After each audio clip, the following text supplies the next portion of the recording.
All right, tearing during childbirth. For many women, that is a terrifying concept, and I totally get it. Thinking about one of the most sensitive areas of your body literally tearing sounds awful. But I can tell you from experience, it's usually not as bad as we expect. I tore during an unmedicated birth. I didn't have an epidural and I didn't even notice. I had no idea at all that I had torn until my care provider, after my son was born, let me know that she was going to apply the anesthetic to numb me before she sewed me up. I had no idea. I was shocked. So I say that to hopefully comfort you, to let you know that while it could very well happen, it probably won't be as bad as you expect it to be. So how likely is a tear? If this is your first baby or your first vaginal birth, it's pretty common to tear. But again, you probably won't notice till after you have the baby. And if you're wondering, well, actually, I'm going to get to that.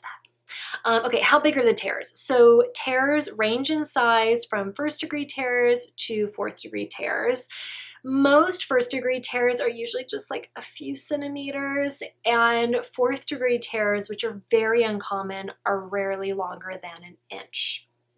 How are tears repaired? So really minor tears that are itty bitty, they usually don't require any repair and they'll just heal on their own.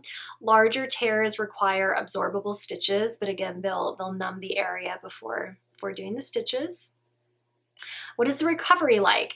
It's not too bad. You'll probably be pretty sore for like 7 to 10 days, depending on the severity of the tear. It might take couple weeks before it fully heals, but usually you won't be too uncomfortable after about a week or two. Okay, what to do in regards to minimizing your chance of even tearing or having a more minor tear, and then we'll talk about how to treat it if you have it. Okay, so first off, I would watch the video on this channel about perineal tissue massage, because a perineal tissue massage works wonders for making the perineum more flexible and pliable and less susceptible to tearing. It is by far one of the best things that you can do to reduce your chances of tearing. I would also watch the video how to prepare for pushing a baby out, because almost all of those suggestions will help to minimize your chance of tearing. So watching perineal tissue massage and how to prepare for pushing a baby out will both help. In regards to, oh wait, one thing I wanted to say before that is something else you can do is listen to the fear release guided meditation on this channel, because something that can happen if you have a really big fear of tearing is that it can inhibit your birth experience. It can make you closed and scared, and it can actually make the process longer. So I really encourage listening to that fear release guided meditation. In regards to the fear you're releasing, it's the fear of tearing, just letting it go as much as you can. You can also do this visualization where you imagine that your perineum is a rose and you watch it just like gently unfolding very easily, softly, without any strain.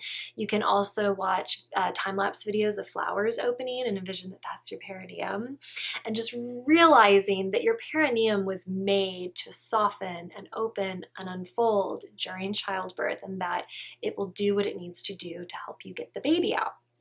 Okay, so if you do tear, not a big deal. Some things that you can do to promote healing are Kegels, so that like pulling up and tightening of your pelvic floor and then releasing.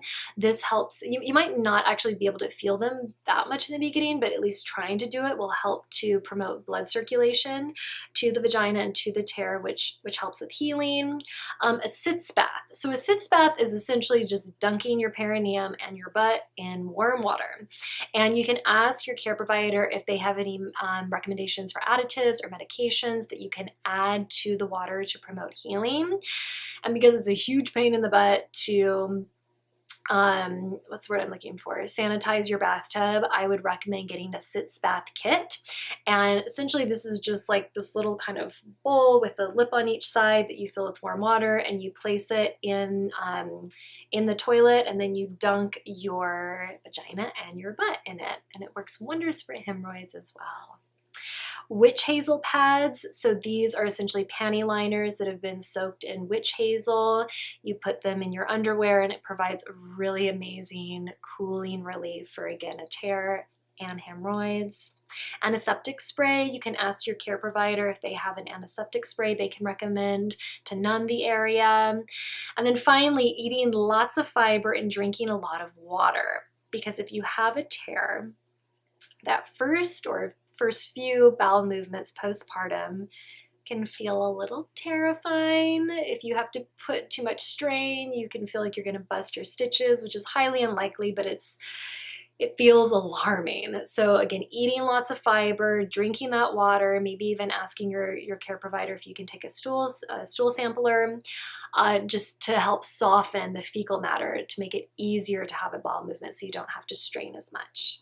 Okay, if you have any questions about tearing or any other part of childbirth, let me know in the comments below.